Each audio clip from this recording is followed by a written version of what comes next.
Hello, dear students. Welcome back, all of you, for this online lecture session.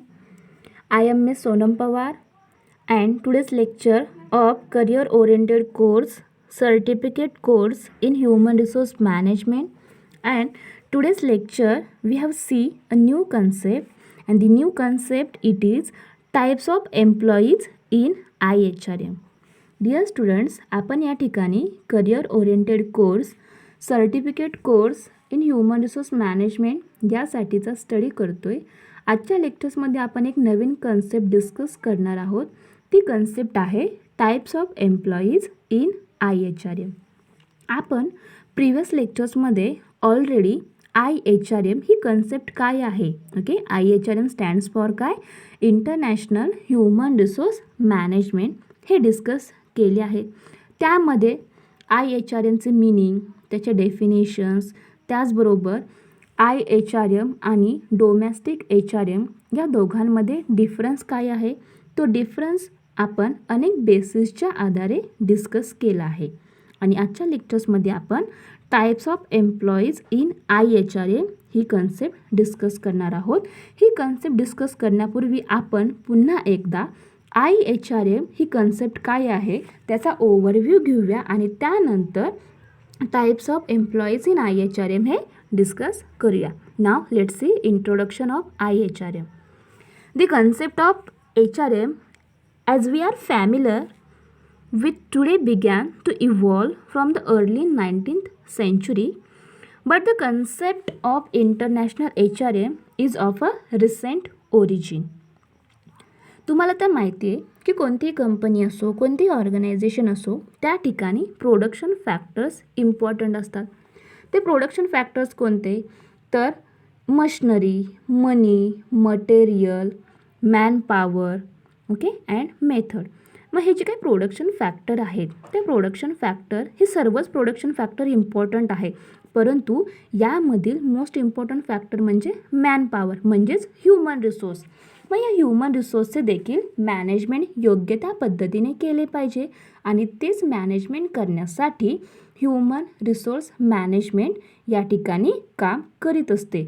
आणि human रिसोर्सचे management योग्य त्या पद्धतीने करता यावे यासाठी प्रत्येक कंपनीमध्ये, प्रत्येक ऑर्गनायझेशनमध्ये HR मॅनेजर असतो. त्या HR मॅनेजरला अनेक फंक्शन्स या ठिकाणी करावे लागतात. पहिल्यांदा डोमेस्टिक HRM म्हणजे काय ते आपण ऑलरेडी डिस्कस केले आहे, परंतु 1991 नंतर LPG इरा स्टार्ट झाला, म्हणजे लिबरलायझेशन, प्रायव्हेटलायझेशन, ग्लोबलायझेशन. यामुळे इंडस्ट्रियलायझेशनचे एक्सपान्शन जास्त झाले, त्याची ग्रोथ आपल्याला होताना या ठिकाणी दिसली, त्याची डेव्हलपमेंट झाली आणि त्यामुळे इंटरनॅशनल लेवलवरती ज्या काही कंपनी रन होतात, ज्या काही ऑर्गनायझेशन रन होतात, त्या ठिकाणी जो एम्प्लॉईज आहे, जो ह्युमन रिसोर्स आहे, त्यांचे देखील मॅनेजमेंट करणे अत्यंत इम्पॉर्टंट आहे. आणि म्हणूनच इंटरनॅशनल लेवलवरती जेव्हा ह्युमन रिसोर्सचे मॅनेजमेंट केले जाते तेव्हा त्याला इंटरनॅशनल ह्युमन रिसोर्स मॅनेजमेंट असे म्हटले जाते. Increased international trade and widespread globalization over the past few decades have given rise to a contemporary branch of HRM. Okay, या ठिकाणी काय सांगितले आहे की इंटरनॅशनल ट्रेड, ओके, आंतरराष्ट्रीय व्यापार आणि ग्लोबलायझेशन यामुळे या ठिकाणी HRMची आणखीन एक ब्रँच या ठिकाणी ओपन झाली. आणि HRM म्हणजे काय, ह्युमन रिसोर्स मॅनेजमेंट. या ठिकाणी ह्युमन रिसोर्स हे मॅनेजमेंट करणे इम्पॉर्टंट ठरले या दोन रिझन्समुळे. एक म्हणजे इंटरनॅशनल ट्रेड अँड सेकंड म्हणजे globalisation. And that is international human resource management. And international human resource management also known as global HRM. आणि लक्षात काय ठेवायचे आहे की IHRM stands for international human resource management आणि या इंटरनॅशनल ह्युमन रिसोर्स मॅनेजमेंटलाच ग्लोबल ह्युमन रिसोर्स मॅनेजमेंट असे देखील म्हटले जाते. आणि नक्की या ठिकाणी ह्युमन रिसोर्सचे मॅनेजमेंट करताना कोणत्या गोष्टींचे मॅनेजमेंट केले जाते, तर एखादी कंपनी आहे, त्या कंपनीमध्ये अनेक जॉब पोझिशन्स अवेलेबल असतात आणि त्या जॉब पोझिशन्स या ठिकाणी फिलअप करायचे असतील तर त्या ठिकाणी राईट पर्सन सिलेक्ट झाला पाहिजे, तो रिक्रूट केला पाहिजे. यासाठी फंक्शन्स हा HR मॅनेजर पार पडत असतो. मग एम्प्लॉयची रिक्रुटमेंट, त्याचे selection, training, development, compensation, performance evaluation अशा अनेक फंक्शन्स या ठिकाणी केली जातात आणि हे फंक्शन्स परफेक्टली करता यावेत यासाठी HR मॅनेजर या ठिकाणी काम करतो आणि याचंच मॅनेजमेंट या ठिकाणी ह्युमन रिसोर्स मॅनेजमेंटमध्ये केले जाते. The success of business and trades depends on the skills and quality of human resources and how efficiently these resources are managed and utilized at international level.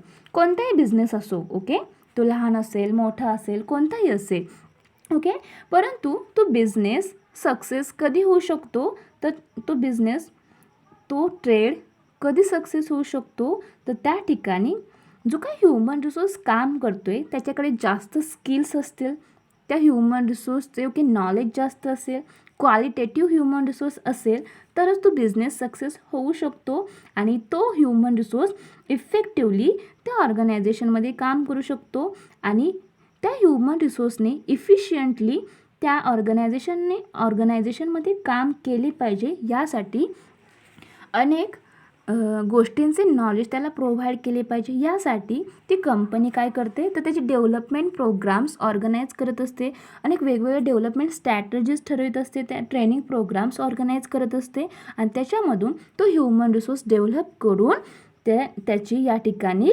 Contribution organisational, individual and social goals achieve करण्यासाठी या ठिकाणी घेत असते. म्हणून national level किंवा international level या दोन्ही ठिकाणी ह्युमन रिसोर्सचे मॅनेजमेंट करणे इम्पॉर्टंट असते. त्यानंतर IHRMच्या काही डेफिनेशन्स या ठिकाणी सांगितल्या आहेत. अत्यंत सिम्पल अशा डेफिनेशन आहे. पहिली डेफिनेशन आहे एडविन बी फ्लिफो यांनी IHRM ही कन्सेप्ट काय आहे अत्यंत सिम्पल वर्ड्समध्ये एक्सप्लेन केली आहे. नाव let's see. According to Edwin B Flippo, international or domestic HRM involves the planning, organizing, directing and controlling of the procurement, development, compensation, integration and maintenance of people for the purpose of contributing to organizational, individual and social goals. तुम्हाला आता माहितीच आहे की आपण या ठिकाणी human resource management हे concept काय आहे त्याचा स्टडी करतोय. लक्षात ठेवायचं आहे की ह्युमन रिसोर्स मॅनेजमेंट हे डोमेस्टिक लेवल आणि इंटरनॅशनल लेवल या दोन्ही ठिकाणी केले जाते. मॅनेजमेंट करताना त्या ह्युमन रिसोर्सची योग्य त्या पद्धतीने प्लॅनिंग, त्यांचे organising, directing, controlling, procurement, development, compensation, integration असे अनेक फंक्शन्स या ठिकाणी केले जातात. मग यांचे मॅनेजमेंट, ह्युमन रिसोर्सचे मॅनेजमेंट कशासाठी केले पाहिजे की एखादी कंपनी आहे, ती कंपनी जेव्हा इस्टॅब्लिश होत असते त्यावेळेस त्या कंपनीचे म्हणजे त्या ऑर्गनायझेशनचे काही ॲम्बिशन्स, काही गोल्स ठरलेले असतात. त्याचबरोबर एखादा व्यक्ती आहे, तो इंडिव्हिज्युअल व्यक्तीचे देखील काही गोल्स असतात आणि आपण ज्या समाजामध्ये राहतोय त्या समाजाची काही आपण काहीतरी हेल्प करावी यासाठी organisational, individual and social goals achieve करता यावे म्हणून ह्युमन रिसोर्सचे कॉन्ट्रीब्युशन इम्पॉर्टंट ठरते. आणि जर ह्युमन रिसोर्सचे कॉन्ट्रीब्युशन या ठिकाणी जास्त असेल तरच आपण हे गोल्स लवकरात लवकर अचीव करू शकतो. म्हणून या ह्युमन रिसोर्सचे मॅनेजमेंट जेव्हा इंटरनॅशनल लेवलवरती केले जाते तेव्हा त्याला इंटरनॅशनल ह्युमन रिसोर्स मॅनेजमेंट असे म्हणतात. त्यानंतर सेकंड डेफिनेशन आहे ती देखील अत्यंत सिम्पल आहे. International HRM deals with the typical HRM functions. यांनी काय सांगितले आहे, इंटरनॅशनल ह्युमन रिसोर्स मॅनेजमेंट म्हणजे काय, तर international human resource management deals with the typical HRM functions. जे आपले टिपिकल ह्युमन रिसोर्स मॅनेजमेंटमधील जे फंक्शन्स आहेत त्यांच्याबरोबर इंटरनॅशनल ह्युमन रिसोर्स मॅनेजमेंटची डील होत असते. मग ते फंक्शन्स कोणते, तर like recruitment, selection, training and development, performance appraisal etcetera at the international level. जेव्हा इंटरनॅशनल लेवलवरती ह्युमन रिसोर्सचे मॅनेजमेंट करताना या अनेक फंक्शन्सचे मॅनेजमेंट केली जाते, तेव्हा त्याला इंटरनॅशनल ह्युमन रिसोर्स मॅनेजमेंट असे म्हणतात. ओके, म्हणजे इन सिम्पल वर्ड्समध्ये सांगायचे म्हटले की जे आपले टिपिकल HRM फंक्शन्स आहेत, ओके, ते फंक्शन्स जेव्हा इंटरनॅशनल लेवलवरती त्यांचे मॅनेजमेंट केले जाते तेव्हा त्याला इंटरनॅशनल HRM किंवा इंटरनॅशनल ह्युमन रिसोर्स मॅनेजमेंट असे म्हणतात. नाव let's C types of employees in IHRM. यानंतर IHRMचे जे काही एम्प्लॉईज आहेत त्यांचे 3 टाईप्स आहेत. Okay, there are 3 types of employees in IHRM. Now let's see one by one. The first types of employees in IHRM, it is parent country employees or national. Second types of employees in IHRM, it is host country employees or national, and last is third country employees or national. International human resource management या ठिकाणी जे employees, जे workers, जो human resource काम करतो त्यांचे हे basic 3 types आहेत. अत्यंत इम्पॉर्टंट असे टाईप्स आहेत. ते आपण आता वन बाय वन डिस्कस करणार आहोत. Now let's see first types of employees in IHRM, it is parent country employees or national. लक्षात ठेवायचं आहे की types of employees in IHRM यामधील फर्स्ट टाईप कोणता आहे तो म्हणजे parent country employees or national. आता पॅरेंट कंट्री एम्प्लॉईज किंवा पॅरेंट कंट्री नॅशनल कोणाला म्हटले जाते? हा एम्प्लॉई नक्की कोण आहे? तर पॅरेंट कंट्री एम्प्लॉईज और parent country national means employees belonging to home country of the firm. Okay, employees belonging to home country of the firm where the corporate headquarter is situated. Parent country employees म्हणजे काय? तर हा worker आहे, तो एका कंपनीमध्ये काम करतो आहे आणि ही कंपनी समजा आपल्या इंडियामधील आहे. ओके, त्या कंपनीचं नाव आहे ABC लिमिटेड. या ABC लिमिटेड कंपनीचं हेडक्वार्टर देखील आपल्या इंडियामध्ये आहे आणि इंडियामधीलच एम्प्लॉई जर या कंपनीमध्ये काम करत असेल तर तो कोण झाला?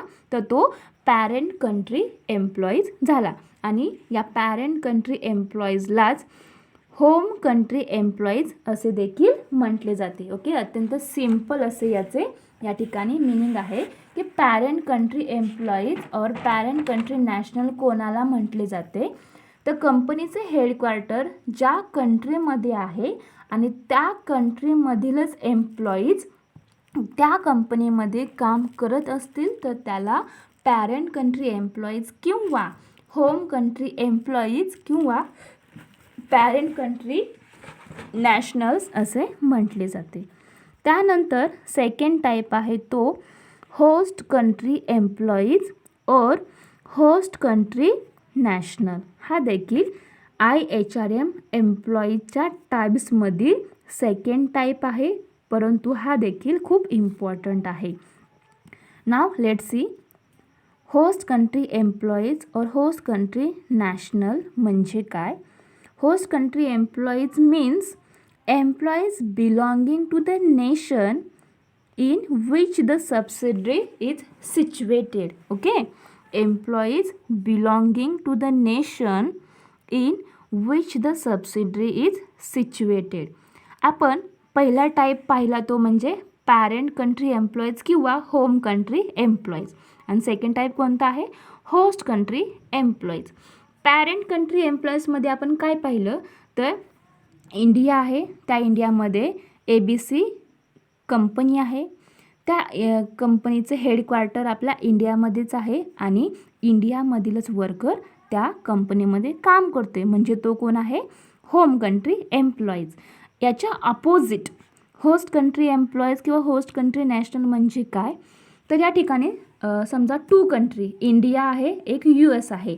इंडियामध्ये ABC लिमिटेड कंपनी आहे, त्या कंपनीचं हेडक्वार्टर इंडियामध्ये आहे आणि या ABC लिमिटेड कंपनीची एक सबसिडरी कंपनी US मध्ये आहे.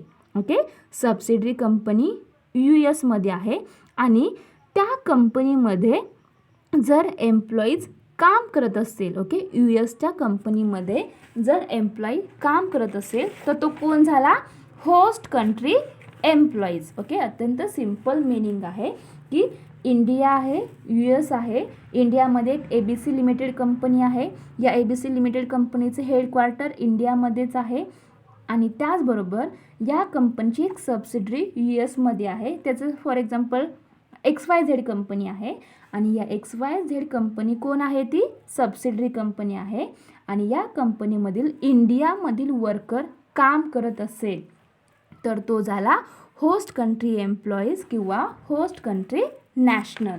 Then last and third most important types of employees in IHRM, it is third country employees or third country national.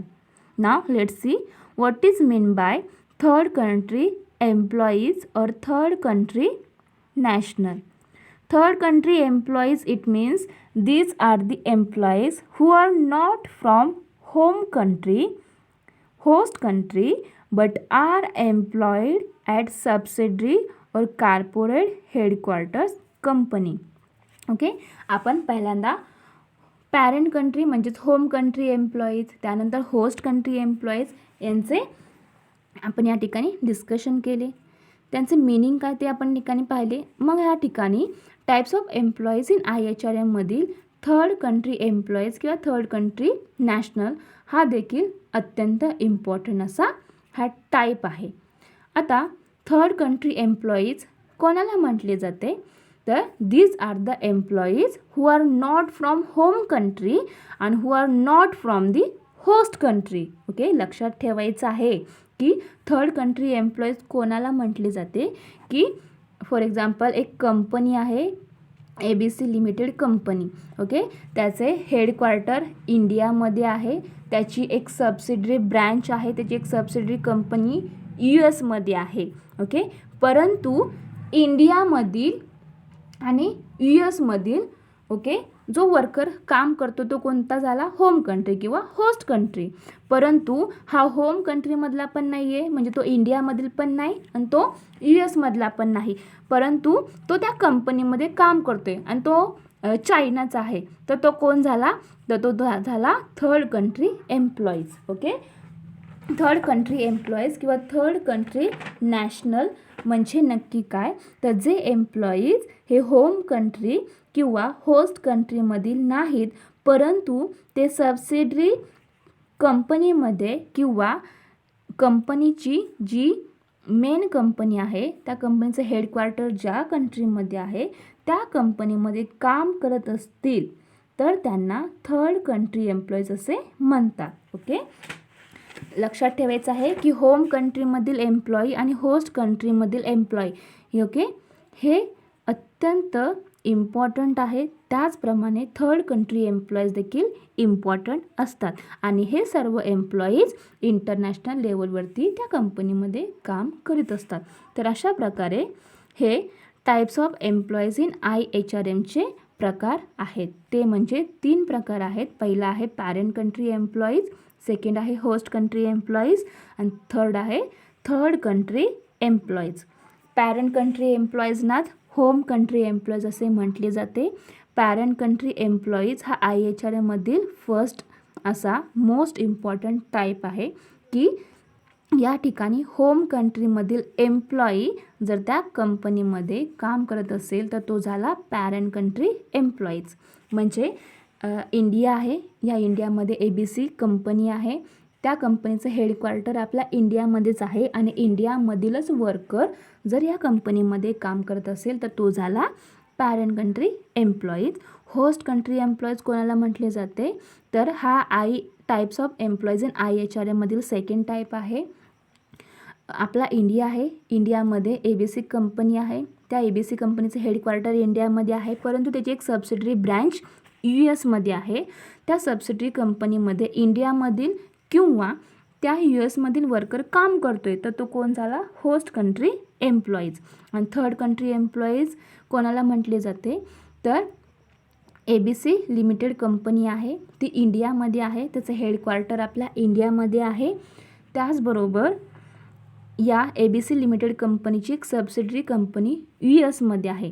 जेव्हा एम्प्लॉई हा होम कंट्रीचा पण नाही, तो होस्ट कंट्रीचा पण नाही, परंतु तो तिसऱ्या कंट्रीचा आहे आणि तो या दोन्ही कंपनीमध्ये कोणत्या कंपनीमध्ये काम करतोय. तर त्याला या ठिकाणी थर्ड कंट्री एम्प्लॉईज असे म्हटले जाते. तर अशा प्रकारे आज आपण या ठिकाणी types of employees in IHRM कोणते आहेत ते डिस्कस केलेले आहेत. Okay, thank you.